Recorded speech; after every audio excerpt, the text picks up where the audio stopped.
Sinal da Santa Cruz, livrai-nos Deus nosso Senhor dos nossos inimigos, em nome do Pai, do Filho e do Espírito Santo. Rogai por nós, Santa Mãe de Deus, clamando pela intercessão de Nossa Senhora, rogai por nós, Santa Mãe de Deus. Que a Virgem Santa nos abençoe, rogai por nós, Santa Mãe de Deus. Amém.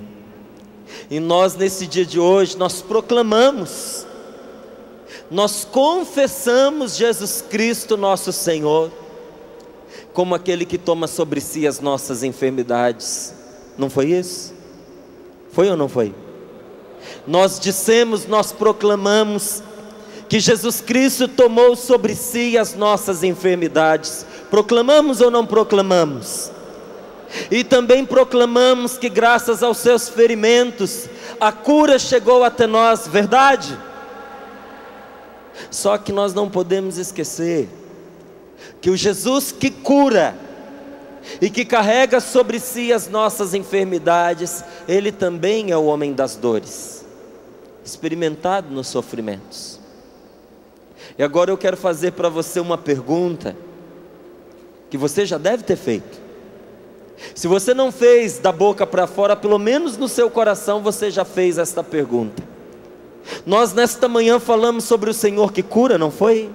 Que Jesus Cristo tem o poder de nos curar, e que da cruz de Jesus flui uma força de cura para nós. Mas tem uma pergunta a se fazer: e quem não fica curado? Você já se fez essa pergunta? Já fez essa pergunta para alguém? Se você nunca fez, você vai ter oportunidade de fazer agora. Pergunta para o teu irmão: e quem não fica curado? Jesus não cura? Jesus não tomou sobre si as nossas enfermidades? Pergunte para o seu irmão. A palavra de Deus não diz que graças aos seus ferimentos a cura chegou até nós e nós fomos curados por suas chagas? Pergunta para o seu irmão agora: e quem não fica curado? E aqueles muitos que apesar de toda a nossa fé, intensa oração, sacramentos de cura como é a Eucaristia, como é o sacramento da confissão, como é o sacramento da unção dos enfermos, liturgias de cura, e estas pessoas que apesar de tudo isso não ficam curadas, de quem é a culpa? Você nunca se perguntou isso? Se nós proclamamos que Deus é todo poderoso, se nós dizemos que o Senhor tem o poder de nos curar, porque existem pessoas que orando não ficam curadas e que recebendo oração não ficam curadas. Algumas pessoas respondem assim: é porque essa pessoa que está recebendo oração tem pouca fé. Eu digo para você, essa é uma resposta criminosa, injusta, desonesta, cruel, que só é desculpável porque quem diz está falando do que não sabe. Porque se soubesse do que estava dizendo, seria de muita crueldade. Você chegar para uma pessoa que ora, que comunga, que é fiel a Deus, que está enfrentando sofrimento, confiante no Senhor, dizer que esta pessoa não é curada por falta de fé, é muita presunção. Só que alguns ainda dizem assim: não é por falta de fé de quem está recebendo oração, mas é por falta de fé de quem está rezando. Mas calma aí, nós conhecemos na igreja, inclusive na igreja no Brasil, a história de pessoas que oraram por muitos que foram curados. Há pouco tempo ainda vivia entre nós a tia Laura, uma pessoa ministeriada em cura. E como é que pode dizer isso então? Quer dizer então que ela tem o carisma de orar pela cura das enfermidades de uns, então para esses ela tem fé, para outros não tem? Porque ela orava por todos que procuravam, mas nem todos eram curados. Tem algumas pessoas que ainda respondem assim: não, Deus quer curar sempre, a todos. A doença é consequência do pecado, é contrária à vontade de Deus. Tá bom, mas e os santos que tiveram que enfrentar as doenças? Você sabia que São Francisco de Assis teve que ter os olhos queimados por causa da infecção que ele teve? Que quando ele compôs aquele canto das criaturas, a parte que ele canta lá ao irmão Fogo, é pedindo ao irmão Fogo inclusive que fosse suave com ele na hora de queimar os olhos dele, porque ele temia a dor, porque ele teve uma infecção gravíssima nos olhos. Você sabia que o Padre Pio sofreu muito com os estigmas? Você sabia que Santa Teresinha do Menino Jesus, quando recebeu a visita de um médico, o médico dizia: é impossível que ela sorria tanto, porque o problema que ela tem no joelho é tão grave que ela deveria estar urrando de dores. Quem vai ter coragem de dizer que esses não tinham fé?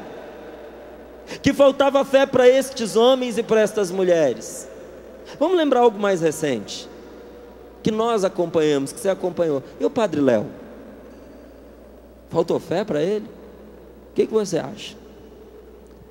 A sã doutrina da igreja, ela ensina que o poder do Espírito Santo, ele não se manifesta só de um modo, eliminando o mal e curando, mas também dando a capacidade, muitas vezes até a alegria, de suportar com Cristo a enfermidade. E esta foi a vitória do Padre Léo, esta foi a vitória do Padre Pio, esta foi a vitória de Santa Teresinha do Menino Jesus, e esta é a vitória de muitos que estão sentados nessas cadeiras aqui.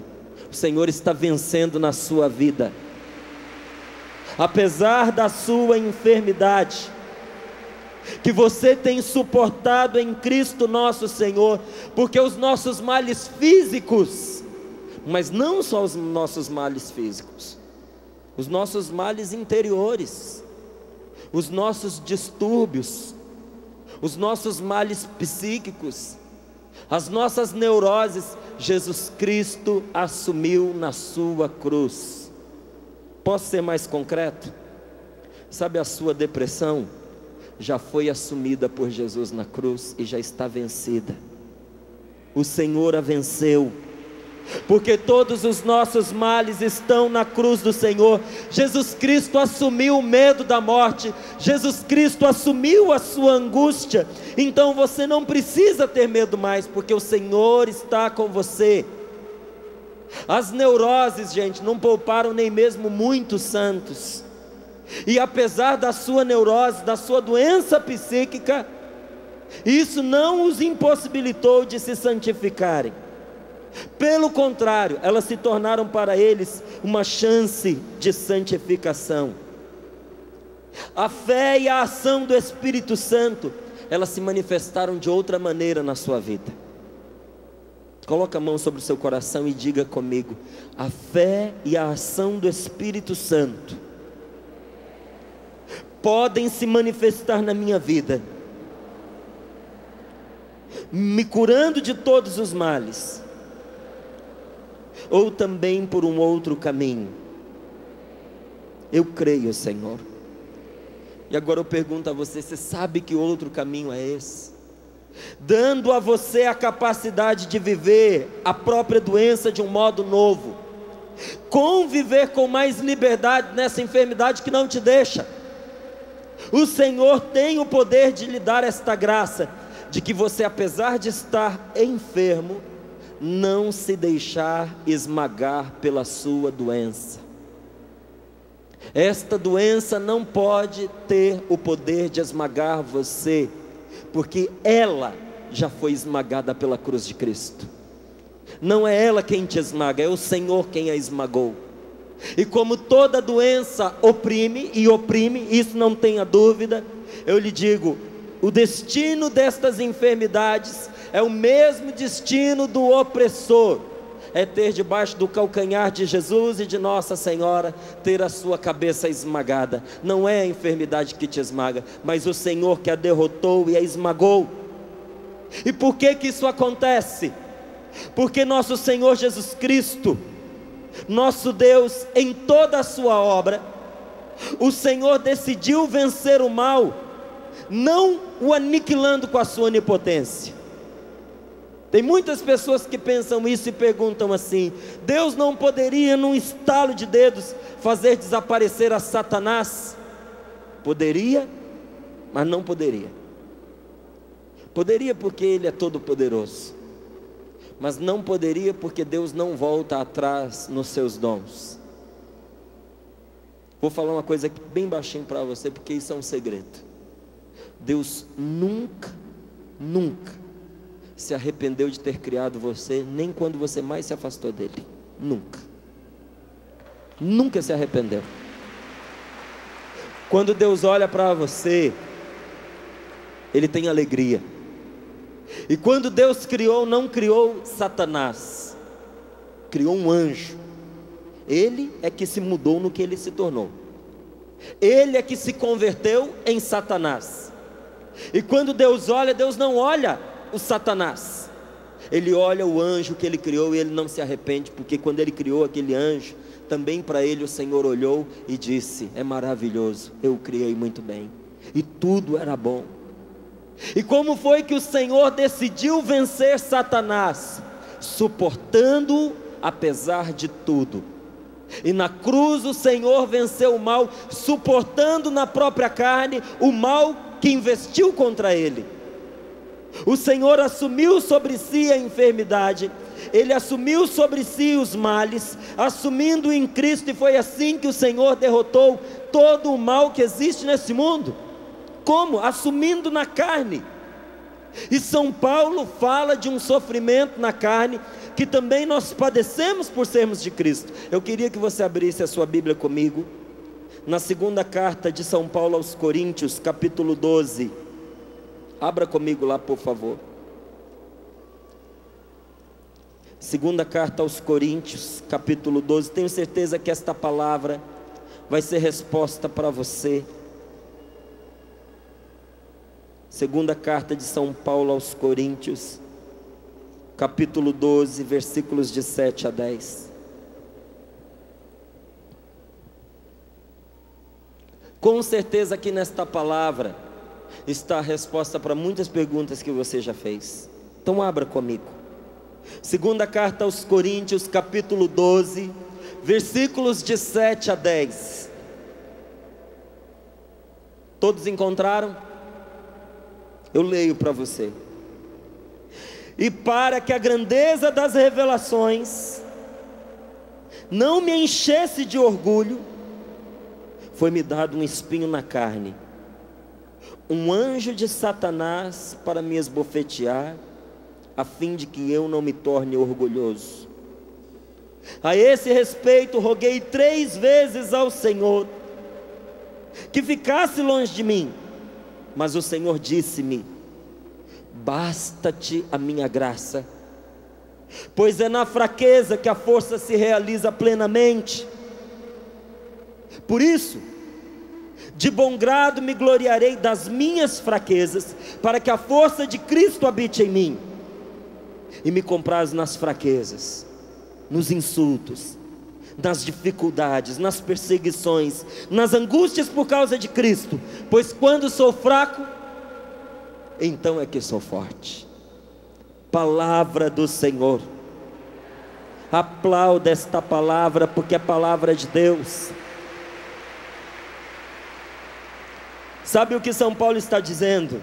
Ele está dizendo assim: para que a grandeza das revelações não me enchesse de orgulho. O orgulho não entra no céu. O orgulho não é tolerável por Deus. Então quando São Paulo diz, para que a grandeza das revelações não me enchesse de orgulho, ele está dizendo, para que eu não perdesse o céu, para que eu não perdesse a minha salvação, foi-me dado um espinho na carne, um anjo de Satanás para me esbofetear, a fim de que eu não me torne orgulhoso. Ninguém de nós aqui está isento desse espinho na carne, sabia? Tenho certeza que quando fala aqui desse espinho na carne, você já pensa no seu.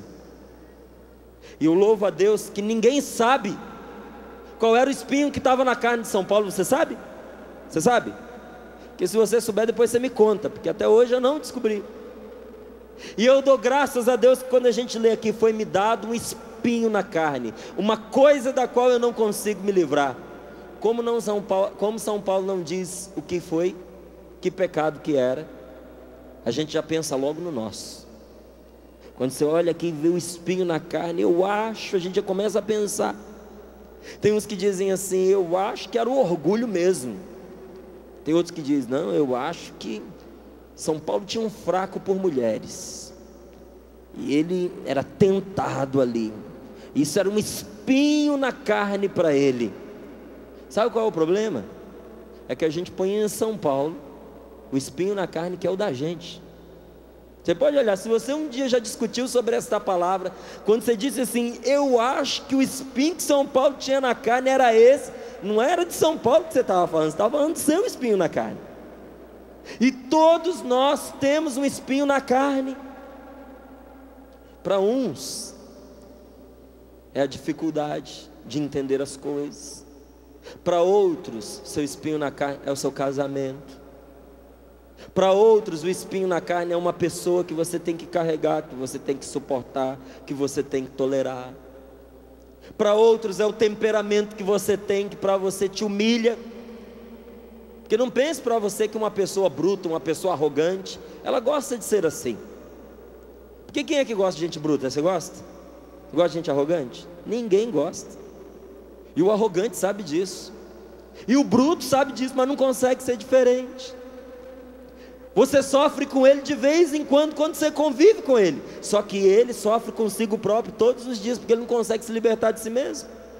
Aonde ele vai, a brutalidade vai com ele. Aonde ele vai, a arrogância vai com ele. E ele sabe, ele luta e ele tenta se livrar, mas isso é um espinho na carne que o acompanha. Para muitos o espinho na carne é o jugo de um adultério, que a pessoa está sempre tentada a olhar para fora do casamento em busca de outro parceiro. Esquece a mulher que tem dentro de casa, esquece o marido que tem dentro de casa, esquece os filhos que ama, mas depois se entristece e se arrepende. Para muitos o espinho na carne é uma tentação de viver uma vida de homossexualidade, de dar vazão a uma vida promíscua. São muitas as situações que se encaixam aqui no espinho da carne. E olha o que diz a palavra: é um anjo maligno que me esbofeteia. Você nunca se sentiu esbofeteado pelo seu defeito? Vou mudar a expressão para você entender melhor. O que é uma bofetada? É algo que alguém dá no seu rosto, né? Pode ser uma bolsada. Você foi esbofeteado com uma bolsa, com um sapato. Você pode ser esbofeteado com uma mão. Você tomou uma bofetada. O que é uma bofetada? É algo que joga no seu rosto. O que o demônio faz conosco dia após dia? Ele joga na cara os nossos pecados, ou não joga na sua? O que ele faz com a gente? Primeiro ele nos seduz e diz assim: você precisa aproveitar essa ocasião. Ninguém está vendo que você vai errar. Pega esse dinheiro. O que te custa? Vai fazer diferença no seu orçamento, ninguém está vendo mesmo. Se alguém perguntar, você nega. A pessoa, o dito cujo vira para você e diz assim: mas quem é que está vendo? É só um beijinho. Ninguém vai descobrir. Ele não vai contar para o seu marido, é claro, vai ser ruim para ele também. Ele não vai contar para ela não vai contar para sua esposa. Vai ser um problema para ela, é só um beijinho. Aproveita que ninguém está vendo. Anda logo antes que chegue alguém. Agora é a oportunidade, porque se você não aproveitar agora vai passar. Não é assim que acontece? Só que quando você faz, imediatamente você começa a ser esbofeteado por aquele mesmo que te tentou, que te joga no rosto e diz para você: está vendo, você é mesmo um fraco, você não merece o Deus que você tem. Você confessou, mas já fez de novo. Essa sua confissão não valeu de nada. Você perdeu tempo, gastou tempo do padre. Igreja não é coisa para você. Nós somos castigados, nós somos esbofeteados. E São Paulo disse aqui: eu roguei ao Senhor 3 vezes que afastasse de mim essa tentação. Eu pedi ao Senhor, disse São Paulo, mas o Senhor não afastou. O que foi que o Senhor respondeu? Basta-te a minha graça, na sua fraqueza vai se manifestar a minha força. Não será você que vencerá este anjo de Satanás, mas eu vencerei em você. Eu serei a sua vitória, eu serei a sua força contra este vício, contra este adultério, contra este pecado que insiste dentro de você.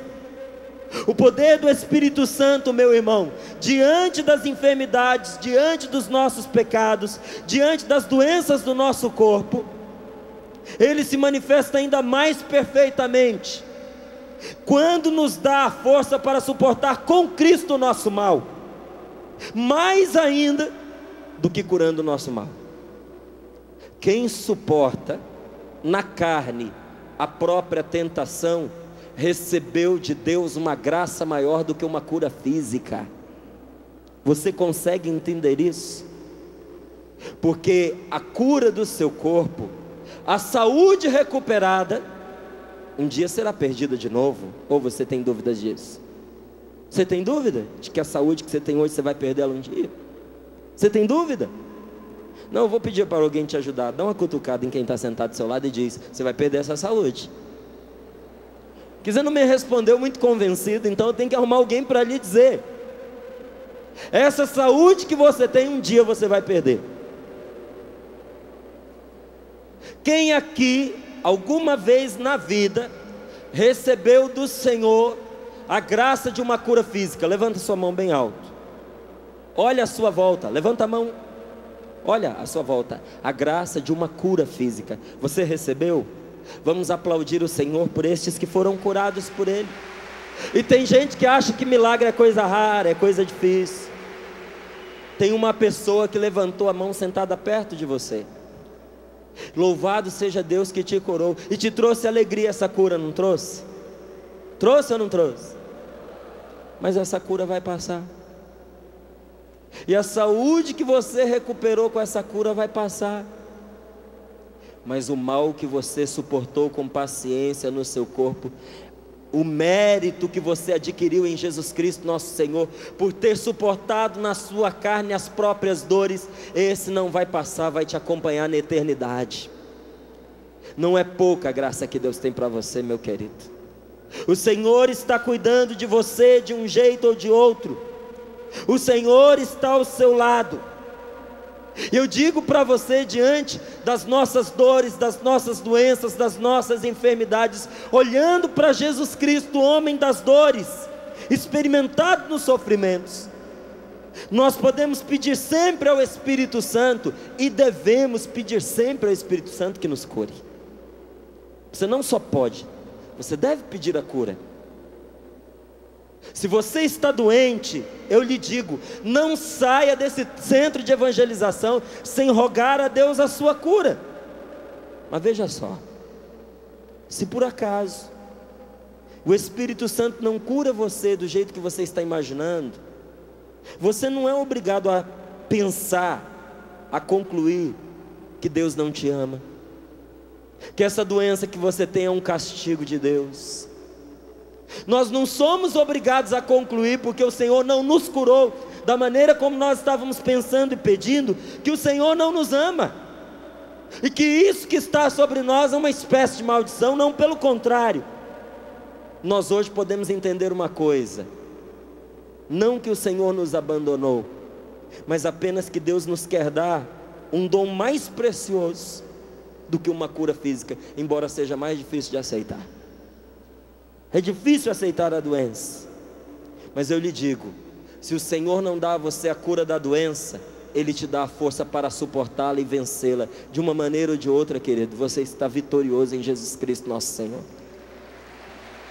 É desta vitória que nós falamos, é esta vitória que nós proclamamos.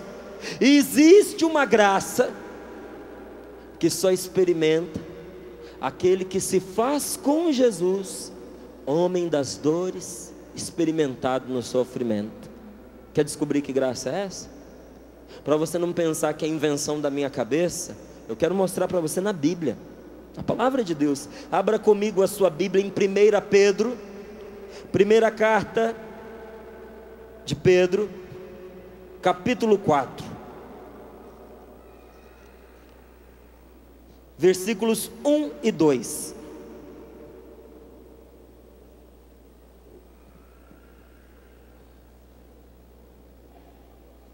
Primeira Pedro capítulo 4, versículos 1 e 2. Tradução da CNBB, adotada pela CNBB, página 1498. Encontraram? 1 Pedro capítulo 4, versículos 1 e 2.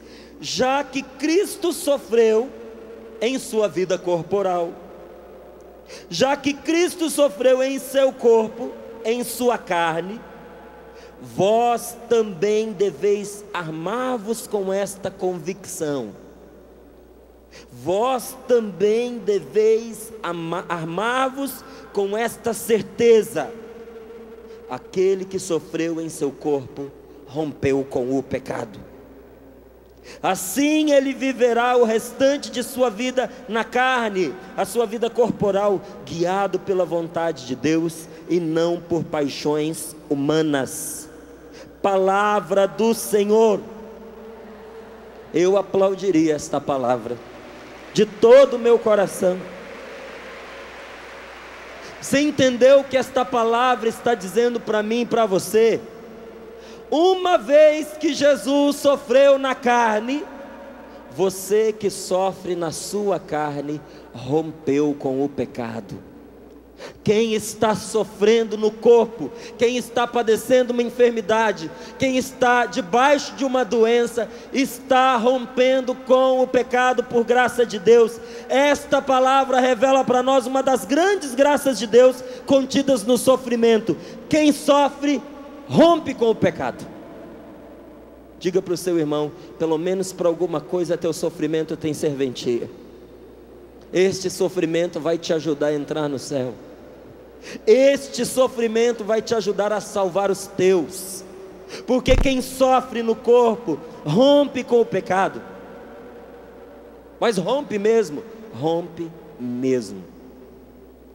Você nunca experimentou que foi diante de certos sofrimentos que nós libertamos de alguns vícios que nós temos? Você já experimentou isso? Você já viu que durante muitos anos na sua vida, e quando eu estou dizendo você já viu, eu estou falando de mim. Você já viu que durante muitos anos da sua vida você esteve amarrado por um pecado? Aí veio uma situação de sofrimento profundo e libertou você daquele pecado em meio aos sofrimentos. Deus não é mesquinho. A graça que você clama para você nunca vai só para você. Ela chega para os seus. Ela chega para os que te amam. E quem sofreu na carne recebeu de Deus a graça de romper com o pecado. Porque depois que Jesus sofreu na sua carne, depois que Jesus passou pelo sofrimento, santificando, o sofrimento tem o poder misterioso de destruir o pecado, de desfazer as malhas das paixões. Por isso, quem não sofre não consegue acabar com o adultério. Por isso, quem não sofre na carne não consegue se desvencilhar de uma paixão que está roubando a sua vida. Mas vem um momento de sofrimento que a gente não entende, a gente bate no peito e diz: porque eu, Senhor? Porque este sofrimento se abateu sobre mim. E nós não entendemos o sofrimento, mas lá na frente nós vimos aquele sofrimento que nem foi enviado por Deus, se tornou para nós, se converteu numa grande graça, porque Deus desfez a rede das paixões nas quais eu e você estávamos armadilhados. Você percebe que sofrimento em Cristo é graça? Você tinha pensado no sofrimento dessa maneira? Só que esse tipo de pensamento não é para qualquer pessoa, é para o cristão. Quem não está em Cristo não consegue ver o sofrimento assim. E eu lhe digo mais: depois que Jesus Cristo sofreu na sua carne, sofreu no seu corpo, o sofrimento adquiriu um poder de desalojar o pecado dos meus membros e dos seus membros. Este pecado que está encravado em você, que você diz: eu já tentei de tudo e eu não consigo tirar. Pelos sofrimentos que você está passando, Deus pode arrancá-lo. Deus pode. E se você está assustado, com medo de ter que sofrer para poder perder esse mal, eu tenho uma boa notícia para você: você não precisa ir atrás desse mal, porque você já tem sofrimento suficiente na sua vida. Tem ou não tem? Quem que está satisfeito aqui com a quantidade de sofrimento que já tem? Levanta a mão para eu ver. Os que não levantaram é porque estão querendo um pouquinho mais, não é? Não. Quem já está satisfeito? Já basta. Quem está dizendo já basta, levanta a sua mão. Para mim já basta. Precisa mais sofrimento na sua vida? É este sofrimento que já está aí, este sofrimento que você já está vivendo, este sofrimento que você trouxe aqui para a Canção Nova, este sofrimento que já existe, Jesus pode se valer dele para libertar você. Isso é o que significa que Deus tem o poder de tirar do mal um bem muito maior. Sabe esse sofrimento que você está passando? Você um dia vai se alegrar, vai levantar as mãos e dizer: bendito o sofrimento que me trouxe tanta graça da parte de Deus. Esse sofrimento ficou sepultado debaixo de tanto bem que o Senhor me fez. Bendito seja Deus que não me deixou sucumbir no sofrimento, mas que acabrunhou de bem a minha vida para sepultar esse sofrimento que me atormentava. É assim a vida de nós que cremos no Senhor. Sofrer, meu querido, significa se tornar mais sensível à ação da graça de Deus. Sofrer significa se tornar sensível à ação salvífica de Jesus. Quem nunca sofreu jamais vai entender o que é ser salvo por Jesus, porque quem nunca sofreu nunca precisou ser salvo. Quem aqui um dia já precisou ser salvo pelo Senhor, socorrido por Deus? Faz assim para eu ver você. Para você a salvação veio, é a você que Jesus está salvando, salvou e vai continuar a socorrer e a salvar em todos os momentos da sua vida. Quem nunca sofreu não pode experimentar o que é ser salvo, porque não precisa. Só quem reconhece o próprio sofrimento é que pode experimentar. E veja, o sofrimento que nós vivemos na presente vida, esse sofrimento que você vive na sua carne, ele liga você à paixão de Jesus Cristo. A paixão de Jesus Cristo salvou todos os homens e todas as mulheres, de uma vez por todas, definitivamente. Bastava uma gota do sangue de Jesus para que todos nós fôssemos salvos. E no entanto, o seu sofrimento liga a você não uma gota de sangue de Jesus, mas a toda a paixão de nosso Senhor Jesus Cristo. Você não sabe como você está cercado espiritualmente da graça de Deus. Você não tem ideia. Você não tem ideia do bem que Deus está derramando na sua vida. Você não sabe.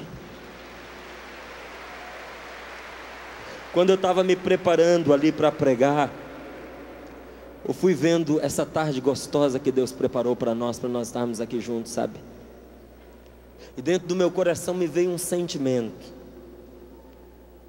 de que eu não queria hoje, neste dia, estar em nenhum outro lugar deste mundo, senão aqui na Canção Nova com você, experimentando a graça que o Senhor está derramando sobre nós. Veja, querido, você sofre, eu também sofro. A pregação que eu faço para você, ela serve primeiro para mim. Nós que somos cristãos, nós não estamos em busca do sofrimento, mas nós não desperdiçamos os sofrimentos que já nos vieram. Nós aproveitamos esses sofrimentos em nosso favor. Nós absorvemos estes sofrimentos e elevamos a Deus, unindo a cruz de Jesus Cristo em favor dos nossos. Sabe quando um sofrimento se abate sobre mim, o que eu faço? eu peço a Deus que aquele sofrimento se converta em mais graça para o povo de Deus para o qual eu prego.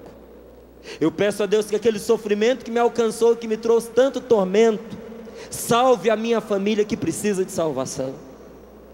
E quando vem certos tormentos para mim, eu digo para você, dói.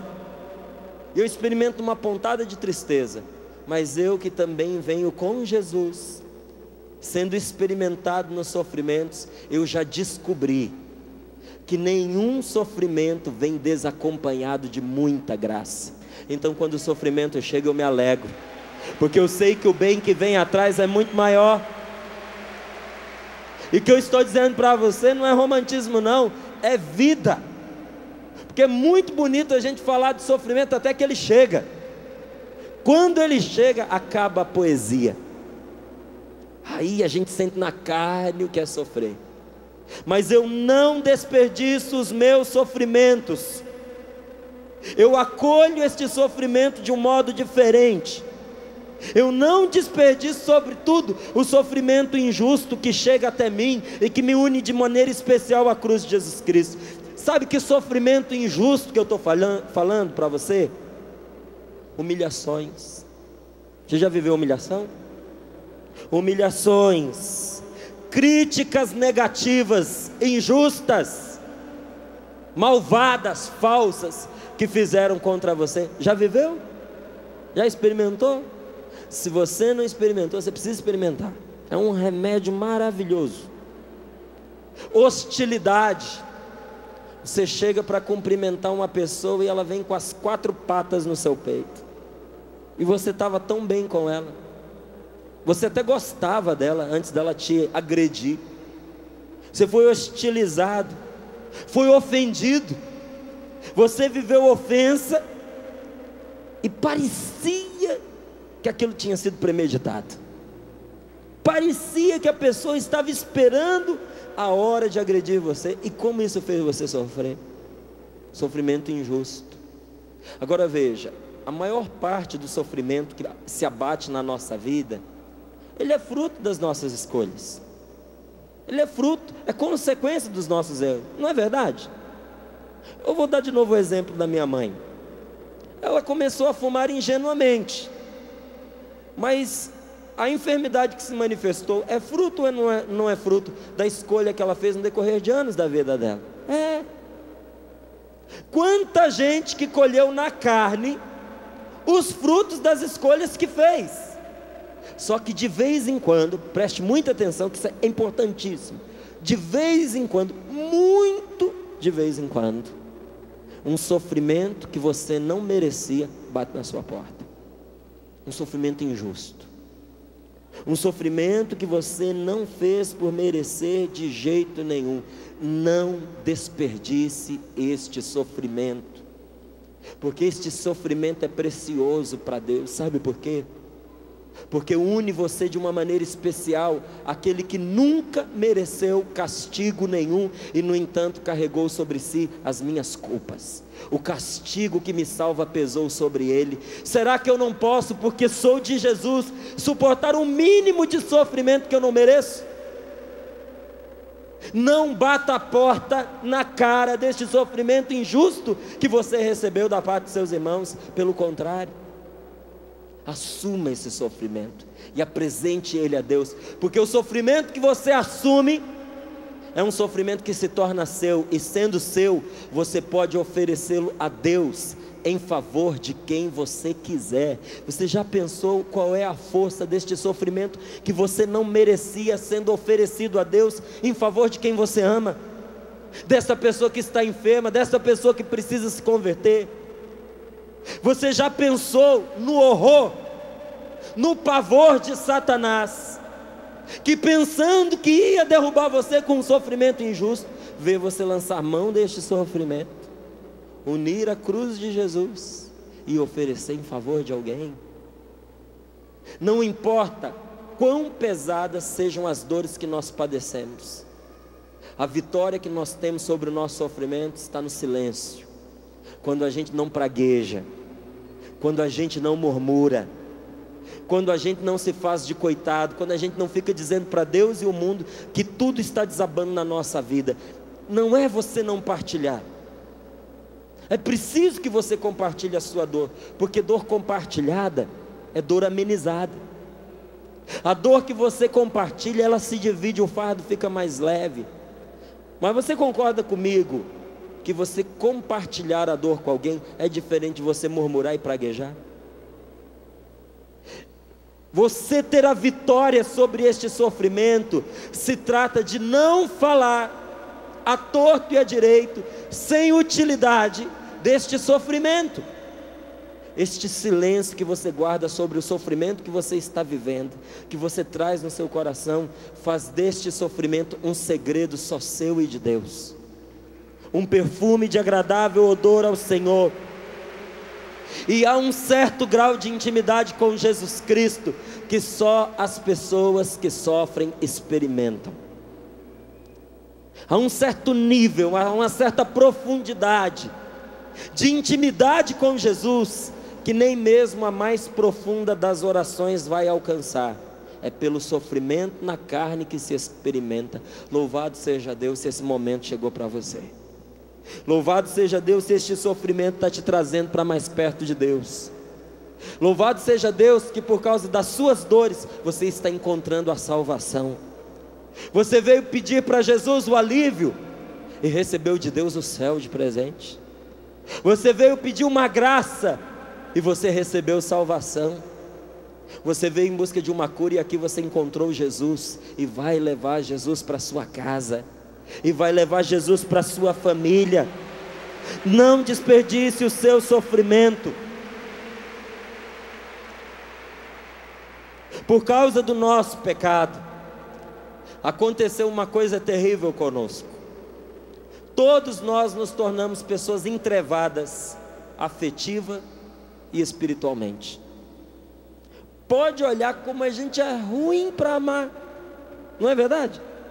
É difícil amar. Você concorda comigo? Quem concorda comigo, levanta a mão. A gente ama quem a gente ama, mas quem a gente não ama é difícil de amar. Eu olhava, sabe, para minha casa, para minha família, e eu vi assim, eu vou fazer uma comparação que eu acho que ela vai te ajudar. Um dia eu me peguei perguntando para Deus assim: meu Deus, por que eu tenho tanta facilidade de fazer isso para a Rose, que é minha esposa, fazer para o Rafael e para o Lucas, que é meu filho, e eu não tenho facilidade de fazer isso para outra pessoa? E a resposta caiu sobre mim como um raio: porque a Rose, o Rafael e o Lucas você ama. Quando a gente ama, a gente não tem dificuldade de fazer a coisa pelas pessoas. Mas quando a gente não ama, é difícil a gente fazer a coisa boa, gente. Você tirar 10 reais do bolso para dar para quem você ama, isso é trocado, é mixaria. Mas para dar para quem você não gosta, aquilo dói. A nota sai rasgando de dentro do bolso. Dói na carne, porque a gente tem dificuldade de amar. A gente é entrevado afetivamente. Às vezes a pessoa não tem nada contra a gente, mas só de olhar para nós de uma maneira diferente, a gente acha que não gosta de nós. Passou pela gente, não cumprimentou, a gente já guarda mágoa no coração. Nós ficamos paralíticos afetivamente e espiritualmente por causa do nosso pecado. Agora o que eu vou lhe falar é muito sério. Por causa do nosso pecado, nem eu, nem você crescemos nessa vida se a gente não tiver sofrimento. Um homem que não sofre é um homem que não cresce. Um homem que nunca sofreu é um homem imaturo. Um velho que nunca sofreu não honra os cabelos brancos que tem. Uma pessoa que passou pela vida sem sofrimento é uma pessoa sem experiência e sem sabedoria. E pode olhar, é gente difícil da gente conviver. Porque coisa difícil é a gente viver do lado de gente mimada. Quem concorda comigo, levanta a mão, por favor. É horrível você viver ao lado daquele bebezão que nunca cresceu. O filhinho do papai, a filhinha da mamãe, mimado, que não sabe o que é sofrimento. Agora, você sabe o que eu faço? Eu aprendi o caminho. Quando eu encontro uma pessoa bem mimada, eu peço a Deus que lhe dê muito sofrimento. Rezo por ela. Se eu tenho uma coisa que eu faço, eu rezo pela pessoa. e peço: Senhor, para salvar a criatura, tem que mandar sofrimento para ela, que ela sofra bastante para ela crescer. E não é vingança não, viu?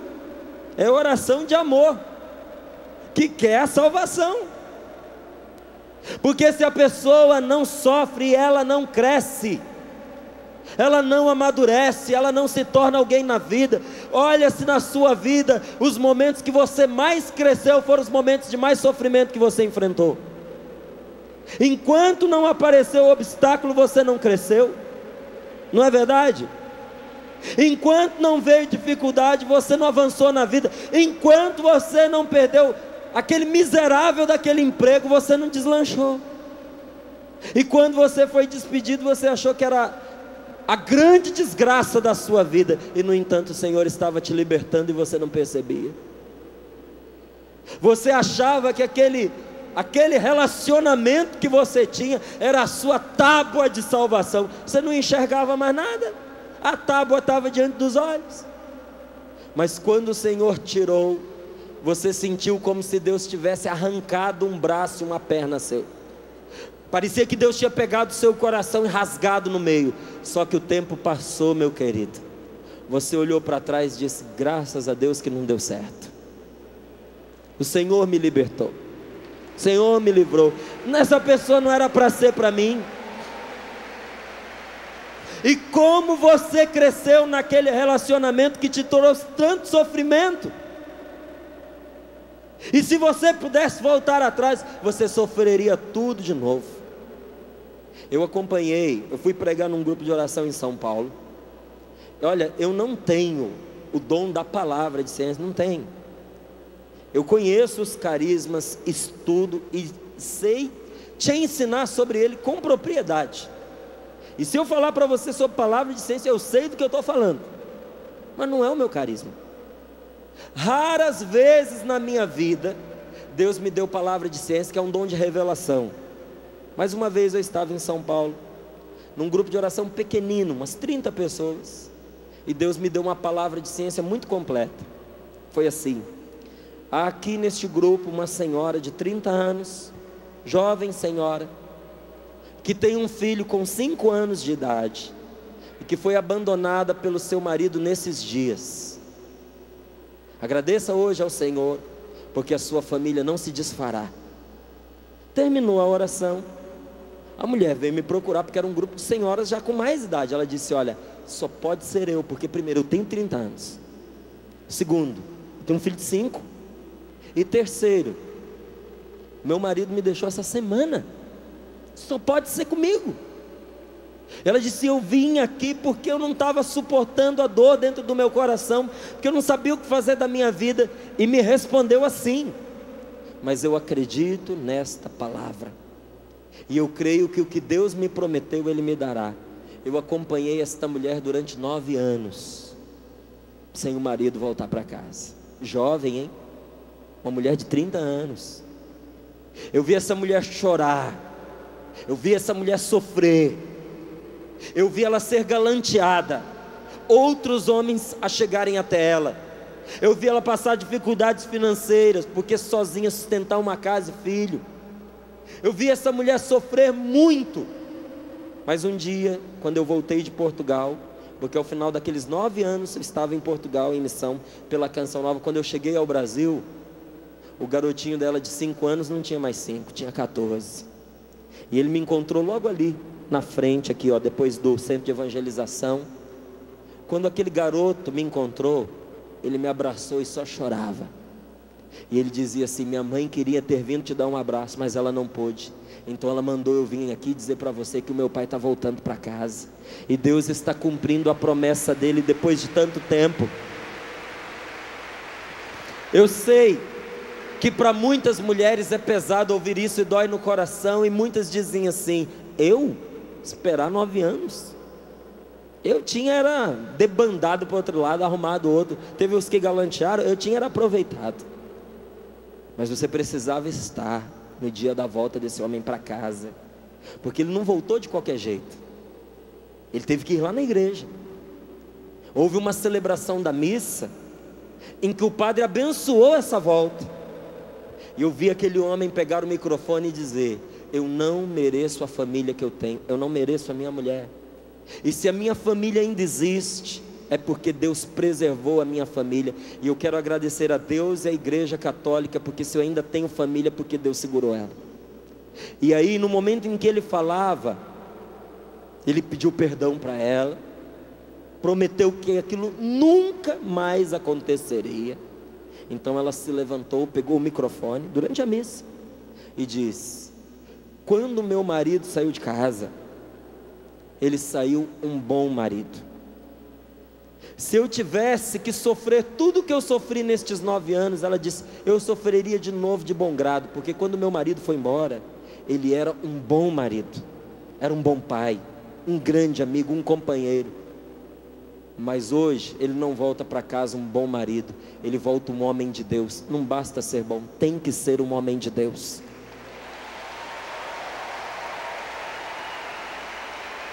Ela, não fui eu, foi ela que viveu 9 anos de espera, humilhação e sofrimento, que disse que com todo aquele sofrimento ela viveria tudo outra vez para ter um homem diferente dentro de casa, porque também ela era uma mulher diferente. O sofrimento os tinha modificado, o sofrimento os transformou, eles cresceram.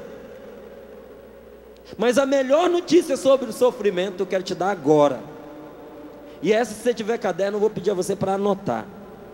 A melhor notícia, você vai abrir comigo a sua Bíblia no livro do Apocalipse, capítulo 21, versículos de 1 a 7. Mas eu vou te adiantando a coisa. Você sabe qual é a melhor notícia a respeito do sofrimento? A melhor notícia a respeito do sofrimento é esta: ele vai acabar, ele vai passar. Os dias do seu sofrimento estão contados, eles vão ficar para trás. Mas aquele que te salvou, homem das dores, experimentado no sofrimento, teu Senhor e teu Salvador, esse não passará. Ele vai enxugar as suas lágrimas, ele vai destruir toda a morte, e todo o sofrimento terá fim, porque você se uniu a Jesus. Bendito seja Deus pela sua vida. Apocalipse capítulo 21, versículos de 1 a 7, eu vou ler para você. Vi então um novo céu e uma nova terra, pois o primeiro céu e a primeira terra passaram, e o mar já não existe. Vi também a cidade santa, a nova Jerusalém, descendo do céu de junto de Deus, vestida como noiva enfeitada para seu esposo. Então ouvi uma voz forte que saía do trono e dizia: esta é a morada de Deus com os homens. Deus vai morar junto com eles, eles serão seu povo, e o próprio Deus com eles será seu Deus. Escute agora: ele vai enxugar toda lágrima dos seus olhos. A morte não existirá mais, não haverá mais luto, nem grito, nem dor, porque todas essas coisas passaram. E aquele que está sentado no trono disse: eis que faço nova todas as coisas. E depois ele me disse: escreve, pois estas palavras são dignas de fé e verdadeiras. E disse ainda: está feito. Eu sou o Alfa e o Ômega, o princípio e o fim. A quem tiver sede, eu darei de graça da fonte da água vivificante. E estas coisas serão a herança do vencedor. Eu serei seu Deus, e ele será meu filho. Palavra do Senhor.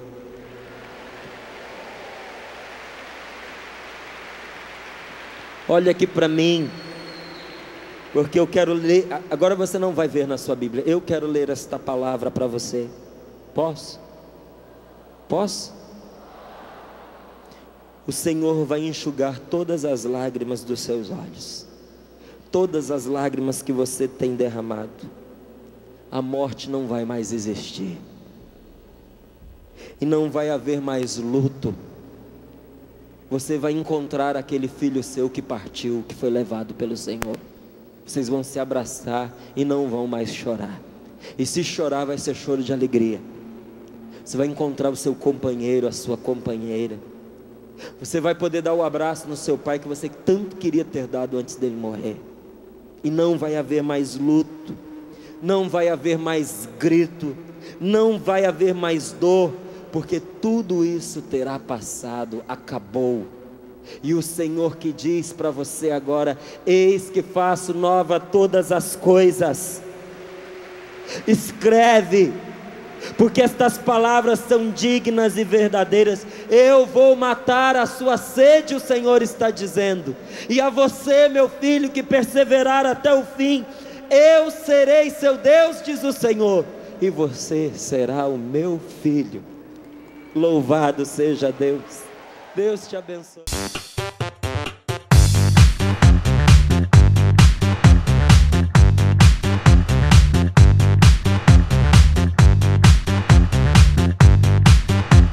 CançãoNovaPlay.com. Assine já!